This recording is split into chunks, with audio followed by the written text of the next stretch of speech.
I was sending the message that I don't love him because I wasn't speaking to him the love language in the language that he understood.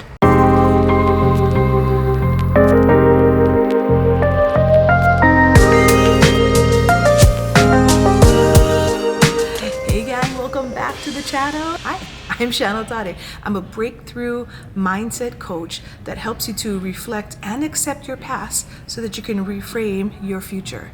Basically, I birth badasses, and that's you.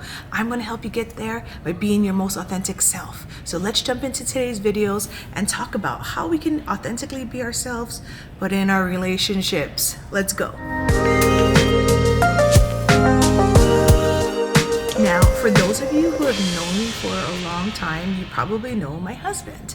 And if you don't, great guy, all right? But if you know the dynamic between my husband and I, it is often described as more of like a brother-sister relationship more than a husband and wife. And I will take full credit for the reason that played out that way. There's a lot of layers and reasons why that is. Most of them have to do with me and holding on to issues that I've had with my ego, mostly my ego, right? And really not be, the best that I could be in my relationship. But I definitely decided to take a different role than I have been. This year, my husband and I celebrate our 20th anniversary in December. And I've been sitting and thinking about it. And I even wrote about it in my book that is the one thing that I just want a do-over on. And so I decided that this is the year that I'm going to do this. And then the pandemic hit. Things changed a little, and now, as you folks know, we are coming up on day 58. Almost 2 months, more than 2 months away that I've been away from my husband. And you know what? I miss that guy. I miss him a lot, and I've never missed him in the way that I miss him now, ever in our whole relationship, 20 years. And there's been a lot of times when I've been away for a long period, like 3 weeks when I had training for the airline, or like I was always gone on a plane someplace in my previous career. And so we got used to being apart, but we'd always come back together. But there was never this feeling of, I miss you. It's just kind of like, okay, here you're back, where we start the routine again. But I genuinely miss a lot of things about him. And what I want to talk about this week is really understanding your role in your relationship and helping you to show up to that as your authentic self, not the self who you think you're supposed to be. All right. The best way that I can describe this is through love languages. Now, if you haven't taken the test, I'm going to put the link below. You can go ahead and take your love language test, find out what your love language is. It's really fun. But especially in a relationship, it's important to know what your love language is, because it's how you're communicating to your partner. The way I look at it is the languages that we speak. If I'm speaking English and he's speaking French and neither of us understand the other language, we are not going to understand each other. And that overlap, it eventually, any physicality is going to just like totally fizz out any type of relationship we can have. So what do? We slowly learn vocabulary words in the other person's language so that we can slowly start to explain to them how much we love them, or have even a conversation with them. Eventually, those vocabulary words string themselves into sentences and full-blown paragraphs until we are fluent in their language. Now, love languages are the same thing, and there's 5 of them, all right? Physical touch, words of affirmation, quality time, receiving gifts, and acts of service. Now, when you take this test, which is a very simple test, which it's kind of a would you rather type of test, would you rather this or would you rather that? And it scores you out according to what your top love language is. For me, my top love language is acts of service, meaning that the way that I show others my love is I do acts of service. This YouTube channel is a great act of service that I do for y'all, right? Or I will clean the house before my husband comes home to show them I was thinking about him and I wanted to come home to a clean house, right? That's how I show my love. But it's also the way I receive my love. So when I come home and I've been away for, hint, hint, 2 months, I hope my whole family is watching this. When I come in, whatever day that is this month or whenever it is, I would hope that my house is clean. Wink, wink, okay. Laughing but not laughing, all right? Because they know that that's the way that and so when they do that, I walk into a clean house, I'm like, oh, they really do love me, right? And that is my love language. Now, my husband's love language, his top love language, is physical touch, hugs, touch, pets, you know, intimate touch, intimacy, all those different types of things. That's his love language. And so when I hold his hand, when I rub his back, you know, when we're intimate or when we kiss, like this is the ways that he shows me his love, right? So when he sees me, he's gonna give me a big hug and a kiss, right? And you know, that's the way he's showing me his love. Like, I missed you so much, and that's how he's showing it. But also the way that he feels love is if I'm touching his leg, or if I'm just like in any sort of way touching him. Now, for someone whose lowest love language is physical touch, me, and his highest love language is physical touch, those two worlds weren't crossing. For so many years, I was not physical with my husband, and it took conscious effort for me to really say, like, what are you holding back from? I'm just like, oh, that's not me. That's just how I am. My parents weren't really physical. I didn't really see that much in my life. And so, like, stop touching me. Like, that's how a lot of times I was, right? And I had to get over myself, right? Because what I was doing essentially was pushing my husband away. But another thing that was happening was I was just kind of reiterating the fact that maybe I don't love him. I was sending the message that I don't love him because I wasn't speaking to him the love language in the language that he understood. All I did was ask for service. I would clean the house for him, and he could care less if the house was clean or messy. All he wanted was a goddamn hug, right? And so for years, it's like this back and forth and not really understanding each other. And when we both took the test and we understood that, it was kind of the opening into making our relationship better. But really in this last year, especially in this last 6 months, we've really been taking the strides to try. And so in my first 2 weeks here, he was celebrating his 40th birthday in Hawaii, and then he wanted to take like a week vacation in Vegas, someplace I have zero desire to go to. So I'm like, if you're gonna go to Vegas, go when I'm not home, so that I don't have to worry about wasting time and going with you to a place I don't want to go. Right? So anyways, he goes to Vegas, and you know, we're texting a couple nights before, and he says, oh, too bad you can't meet me in Vegas. I'm like, yeah, well, number one, I'm here helping with my mom at the hospital in Baltimore, but secondly, I don't want to go to Vegas.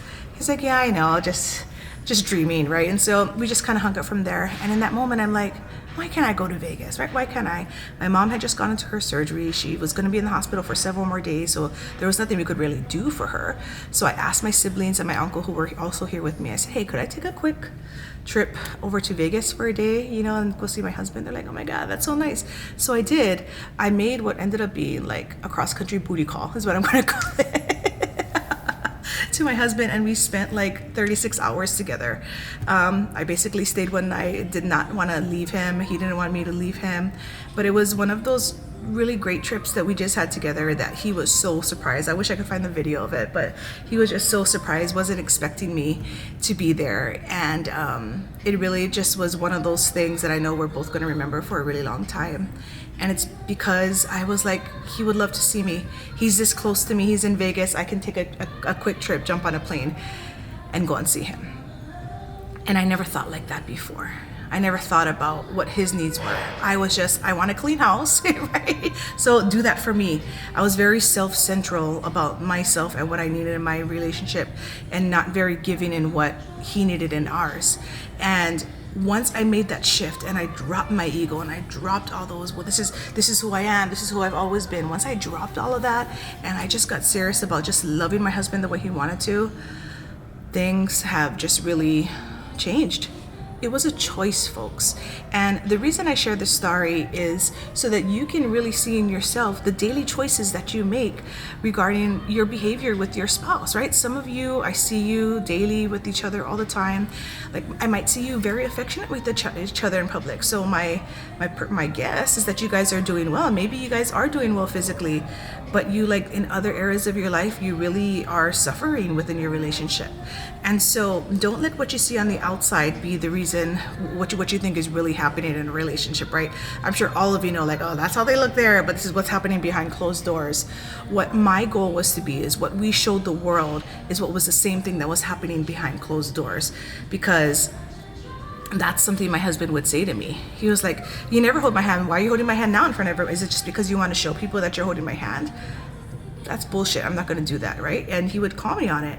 And it was true. I just wanted people to see that we were being affectionate, but we weren't really like that all the time. Now that shift has happened where we can be like that behind closed doors and you know, in public, where it's a genuine type of relationship where I don't feel like I'm faking. He's getting what he needs. He's also meeting the needs that I have. And what's so funny about this, I will probably show up to a clean house and he will probably do things not so begrudgingly because I'm asking anymore, because I'm giving him what he needs and he's giving me what I need. So interesting how reciprocation works, right? But it really does help. I'm not saying it starts, but it helps when you understand the language that the other person speaks as far as love languages are concerned. So knowing what that is a really great way. So let's go over those 5 love languages again.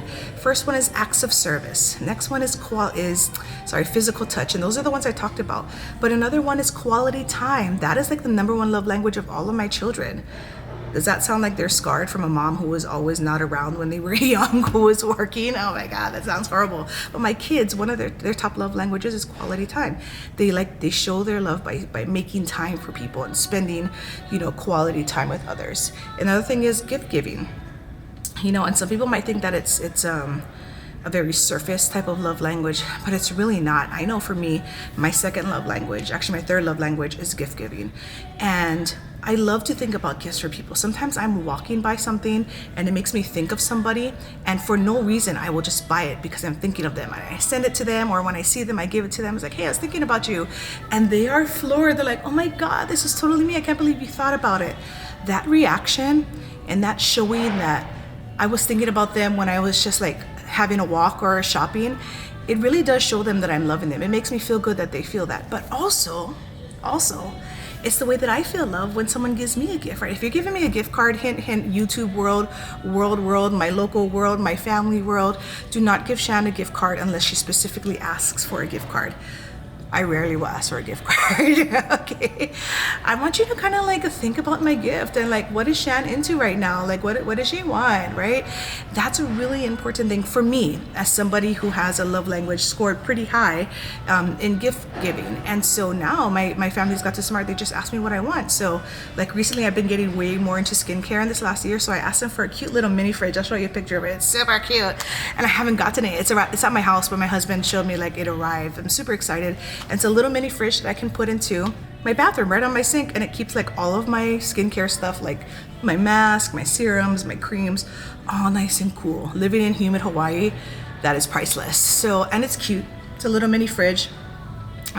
So little things like that. And they asked me, I'm just so happy because they took the time to think about asking me what I want rather than just guessing and getting it wrong. That's another thing, guessing and getting a gift wrong. But that's just for Shan. Not everybody's that picky, right? Fortunately, a lot of you folks won't be having to give me gifts just on the regular, but if you ever needed to in the future, now you know. And then the last one is words of affirmation. Some of us need to hear, good job, right? You're doing such a good job.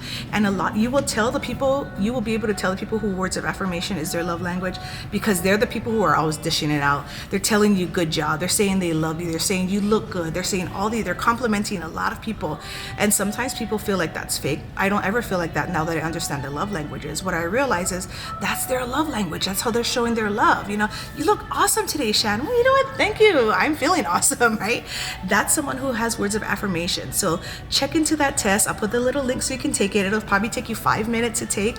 Very easy. It's kind of like, would you rather hold your partner's hand, or would you rather get a gift when they come home from shopping? You know, it's like little things like that. And you just choose it and it'll score you out. Share your results in the comments, or go ahead and send me a DM on Instagram. I would love to see what your results are.